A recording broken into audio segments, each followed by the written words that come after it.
Hello, everyone. Today I'm joined by Marcus Glover, the co-founder and general partner and managing partner at Lockstep Ventures.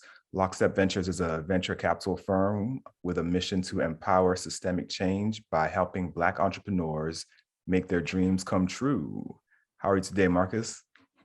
So good to see you. And once again, I can see that we have both seen our barber. Yeah, same haircut, With same same style haircut, too. same barber. Right. Look at that. Great minds think alike, right? It's true.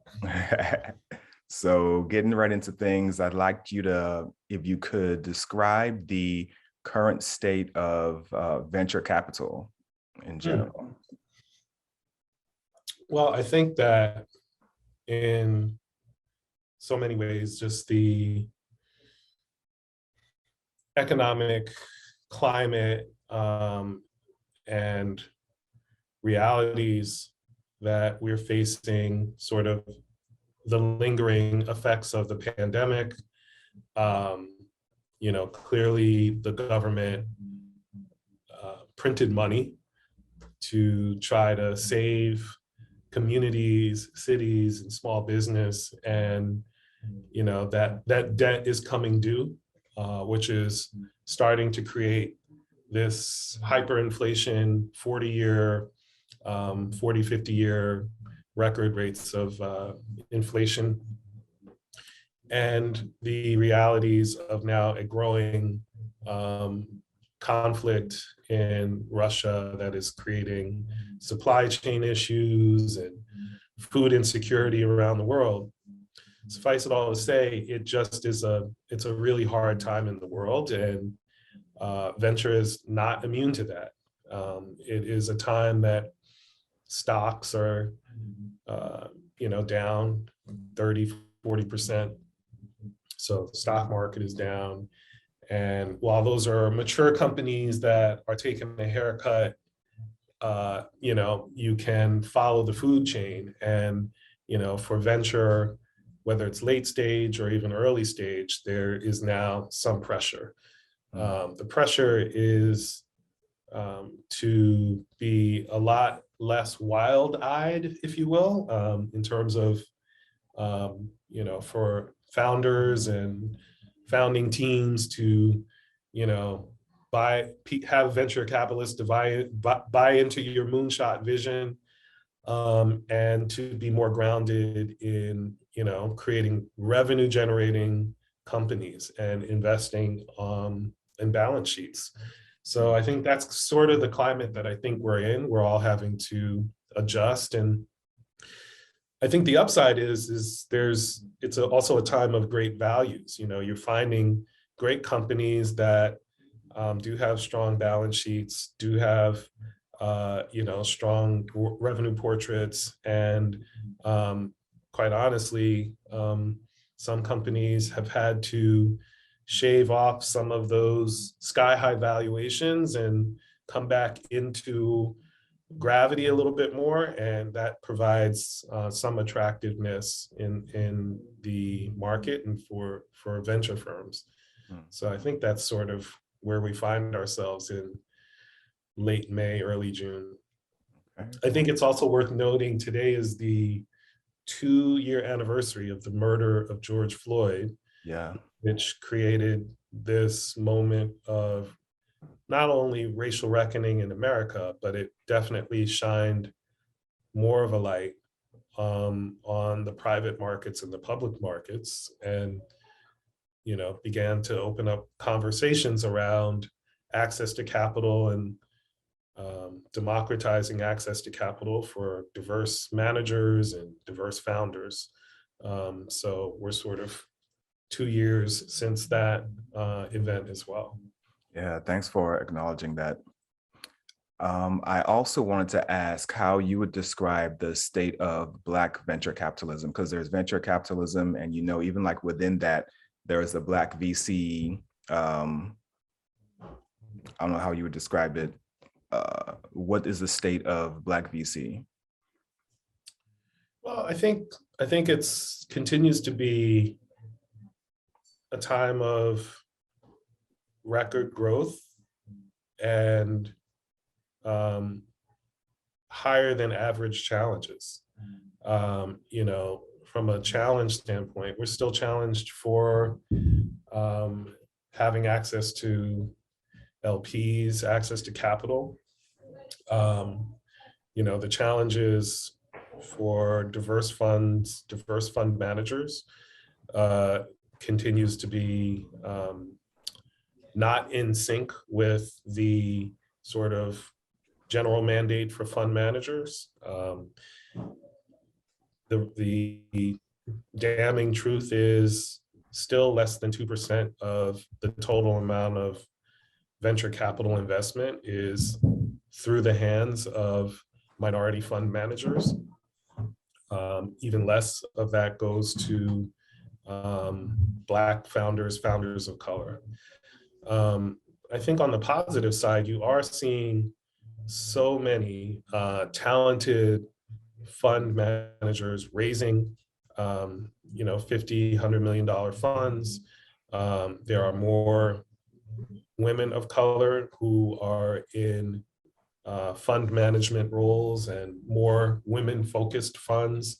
So I think that there is encouraging signs with some really incredible, whether it's the Harlem Capitals of the world or the Backstage Capitals, these are incredible managers who have a real talent for finding great deals and helping those deals to scale. So I hope that we can continue to use this as a jumping off point, not for evolutionary change, but for revolutionary change, you know, a quantum leap of the imagination of what's possible for fund managers to be in these roles. It's interesting. And I was having a conversation, or I've had a few conversations about syndicate groups and non-Black investment groups or investment firms coming together, consolidating and pooling their money to invest in much larger deals. And I was wondering about if there are Black investment firms that are doing the same thing, and if you're familiar of any deals that have been done, I guess, in that manner. Well, I hate to be self-serving with my answer, but the name of our fund is Lockstep Ventures. And, you know, Lockstep, we don't look at it as a noun. We think of it as an action verb. It's a method and a belief that we have about working in lockstep with others. We're not an island unto ourselves. You know, we are and exist in an ecosystem and in a community of interests that not only includes VCs, but, you know, community stakeholders. You know, I was on the phone with a good friend who runs a CDFI, you know, and we're thinking about how we can create, you know, private-public partnerships to help minority entrepreneurs around the country. But you know, I don't have any tattoos.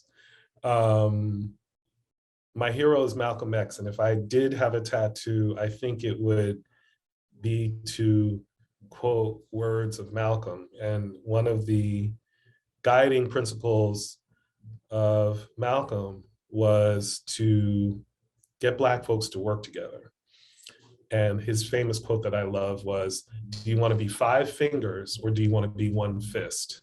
And I think that that is not only a mantra for activism, but it should be a mantra for us in private investment.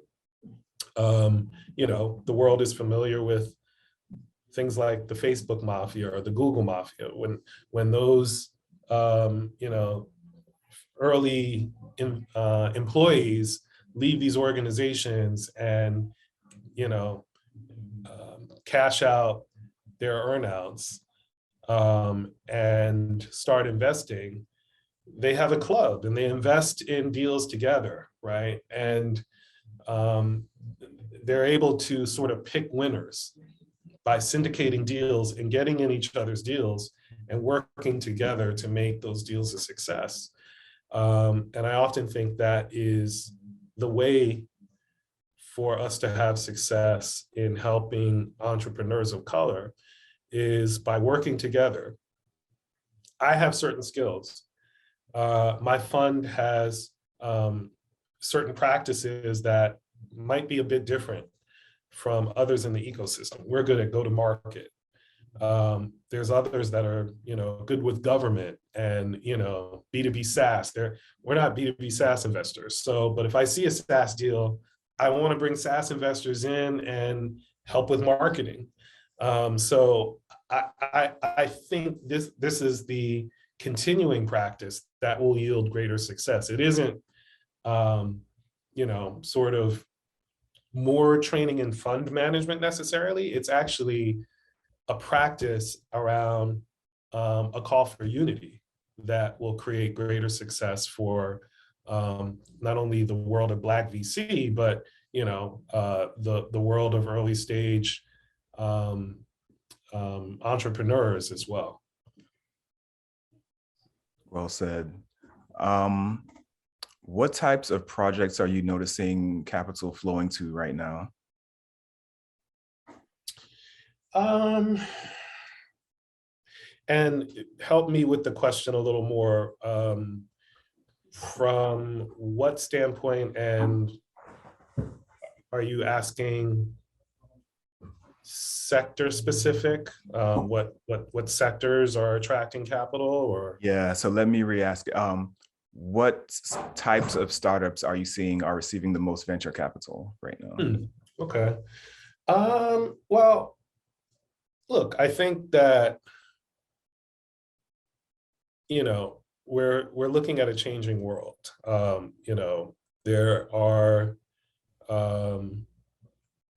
There's more of a focus around predictive AI and how AI-enabled solutions will change the way industries do their work. Automation is a, sort of never-ending theme. At the same time, there's great advancements in, biotech and the sort of affiliated industries around, the biotech industry. So there are big industry, big world-changing shifts happen, and startups that are finding areas of disruption are finding great success. So, I think, in terms of a sort of a health tech thesis, there are a ton of new telehealth innovations. During COVID, when the doctor's office visit wasn't the norm any longer, and we had to accept the reality that everyone has a cell phone with a video cam, and how that could change the way medical services are deployed. So there's a lot of innovation that's happening in that space. There is a ton of innovation that is happening in spaces of financial inclusion and in fintech. People that have been traditionally underserved in the financial markets. There are all types of innovations that are happening there, sort of rent-to-own programs that will help people to acquire wealth through property and home ownership, financial literacy that will help to create wealth and and wealth savings. So I think there is no area of innovation that doesn't attract capital right now. It really does come down to the vision, the size of the market, and the quality of the team to sort of lead the scaling of a big market. And those are, I think, more of the palpable truths about how early stage companies are raising money right now. Interesting. And you and I recently had a conversation around blockchain and NFTs and Web 3.0. What are your thoughts on the need for more Black people to get involved in that space and the future of that space in general? Yeah, I'm not as of yet a Web3 investor. I'm a Web3 enthusiast and a Web3 researcher, if you will. But I think it is the natural progression of things. We went from, V1 of the web to V2, which was, largely with the build out of big data and the deployment of, media through the large media companies. And now through the advancements in, ledger technology and decentralized offerings, you're going to experience this sort of innovative, disruptive redeployment of the web in Web3. It's a thing, and I think it's really incumbent upon folks of color to become early pioneers, to become early innovators in what this Web3 experience, using the tools of DeFi and distributed technology, distributed ledger technology, to use these ingredients to build new solutions. And I think it's happening. There's some early sort of heroes of the NFT world. I'm thinking of 14-year-old Nyla Harris, the youngest NFT artist of color to have sold, I believe, like $4 million in NFTs. These are, I think, early signs of something big being on the way. And I think it's incumbent that we pay attention to what's happening. I agree. I agree. Switching gears a little bit, I've always found the term conscious capitalism interesting, and I'd like to know if you think capitalism can be conscious. Do I think capitalism can be conscious? Sure, I think capitalism can be conscious. I don't know that I would use the word conscious. Maybe intentional is a better word. Okay. Intentional capitalism. I come from the private sector. I worked for large, organizations, large corporations, and there's a very famous op-ed written by Melinda Gates years ago, and she basically wrote this narrative on how the world of NGOs needed to learn from Coca-Cola, because Coca-Cola had large systems of distribution and manufacturing and research and development, and that system could be used for how the NGO world could deploy their problem-solving work a lot better. So I think a lot in those terms, and in the sense that capitalism, the model of incentivizing teams through risk and reward to solve big problems, how that can be used to, kind of disrupt some of our areas of greatest challenge and need. So when I think of conscious or intentional capitalism, that is the model and mode and method that I think about. Interesting.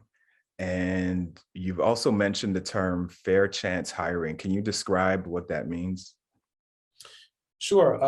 Well, so this is, I guess, a good example.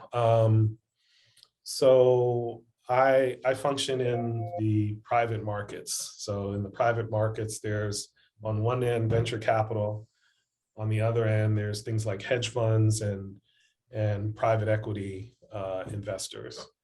And collectively, the output of our investments and our work has a yield. Right. There's a yield in terms of profits. So in dollars that are invested yield a certain amount of profits. And with that, there's also jobs that are created.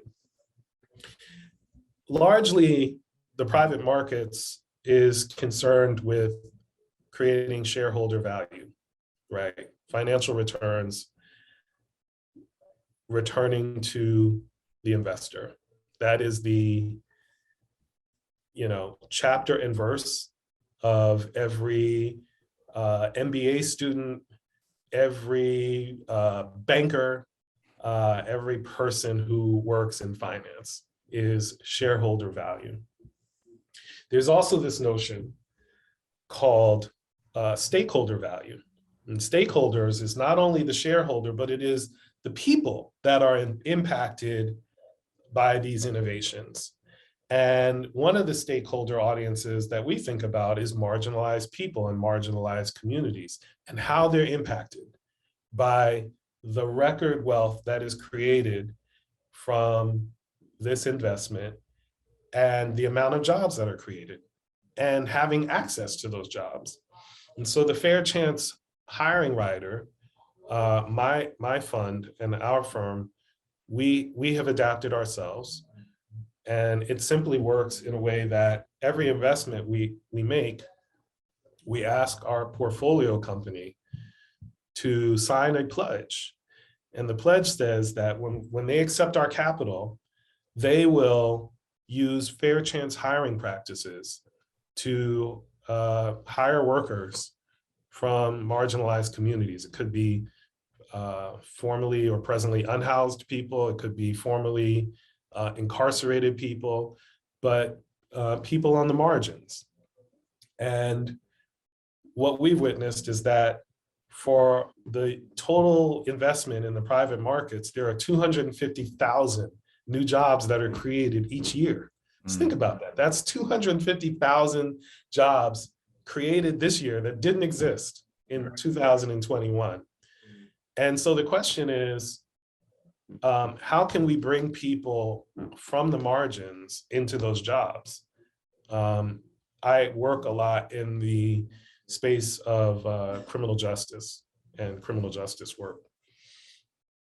The sad truth is that as many as 70% of people who are released from prison today, as many as 70%, 7 out of 10 of them, will likely return to jail in 5 years or less.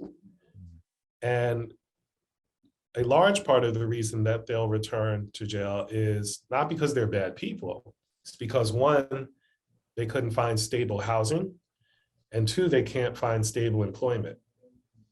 So if you put those two sort of non-obvious data points together, one, the record number of jobs that are created from private investment, the record number of people that are going back to jail because of lack of stable employment, and you put those two things together, you see that the world of private investment and public investment, banks, can all play a large part in lowering recidivism in this country.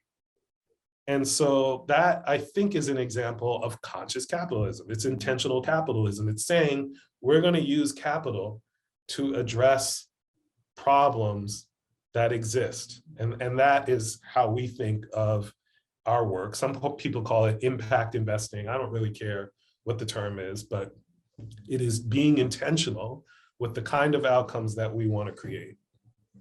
Interesting. And when it comes to the investments that you make, what are the 3 main criteria that you have when considering a business to invest in?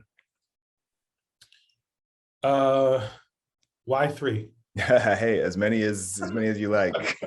Let me know the list. It might be I was just 20. curious. Just a random Like, number what if thrown it's out there. six?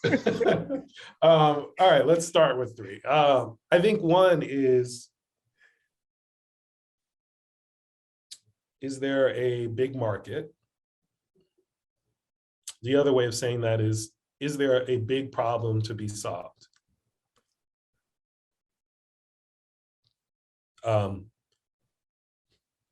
Usually a big market follows a, sort of a big question mark, or a big question mark. What's on the other side of that is a lot of people are, sort of trying to figure out the answer to that question as well. The general rule of thumb of investing is finding disorganized systems and finding a better way to organize those. So that's, sort of how we think about looking at a big market. What's behind that is, are you, as a founder, a dreamer, a visionary, are you the person that can tap that big market, that big problem? So it really comes down to, is there a big problem? Do you know what you're doing? And then I think the third thing is, do I know what you're doing? And I think if we can sort of coalesce around those three things, then we can have a conversation about investment.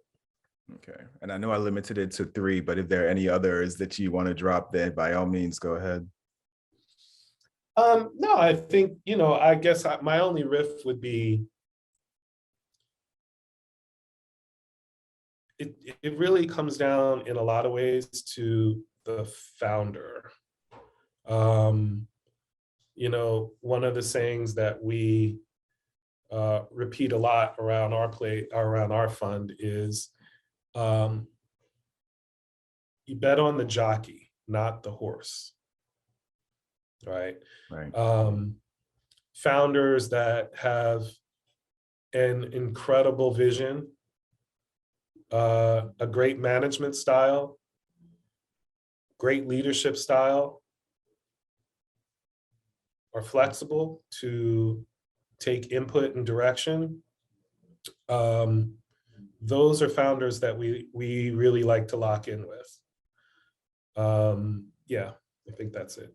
Do you think those traits are learned, or you think people are born with them? A bit of both. I think there is a, look, everyone is in search of customers, right? And there is an essential quality of being comfortable with customers, meeting people where they are, that, you've got to have an insatiable desire to lead, to bring people in and around your vision. The quality to be able to persuade people in your vision, I don't know that those things can be taught. I think you can learn to manage, right? I think you can build a practice, take instruction. Being charismatic, I'm not sure that can be taught, but I think that's where we need to ask folks like Tony Robbins and William Covey that know better than I on that topic. Understood. And lastly, is there any advice that you have for founders that are currently raising or planning to raise money in the near future? Yeah, I think probably it's a time where, the general theme is always that, venture capital is the most expensive money out there. Do you need VCs? So I think some of those questions are the right questions to ask. If a super early stage founder is trying to get something off the ground, I may not be the right person to talk to. Um, it may be too expensive, what we would be able to do. Maybe there are people in your circle that you much better conversation for you than I, right? Like people who they know you, they trust you. Sure, I'll lend you 25 grand, get your thing going. I think those are prudent questions to ask. I also think maybe it's a CDFI, a community development bank that you might want to try to get 25, 50 grand from. Maybe it's an incubator or an accelerator. So I don't always think that the sum of the universe spells venture capital or die. But I think if there is a win-win to be had with coming to venture, at this point, it has to be a balanced portrait of value, right? So I don't think it's the time to, thumb your chest, and say, my sky high valuation, this is what I deserve. I'm not selling for less. Middle finger, deuces, mic dropped, I'm out, I don't know that there's probably 100 other hungry founders when you leave the room. So it isn't that kind of a party right now where people are going to chase you down the block with their checkbook. Right. Necessarily. So I think great values are important. I also think being able to show revenue now is going to be a really critical demand. Coming through the door with making money is an important criteria for success. So probably those are two of the more important realities right now. That makes sense. Marcus, appreciate you coming through. Thanks for stopping by and giving your knowledge. Oh man, this is coffee conversation with Tony, if you ask me. I'm always happy to hang out with you. Hey, I appreciate that, man. So best of luck in everything you're doing. And thanks again for stopping by. Take care. Okay, thank you. All right.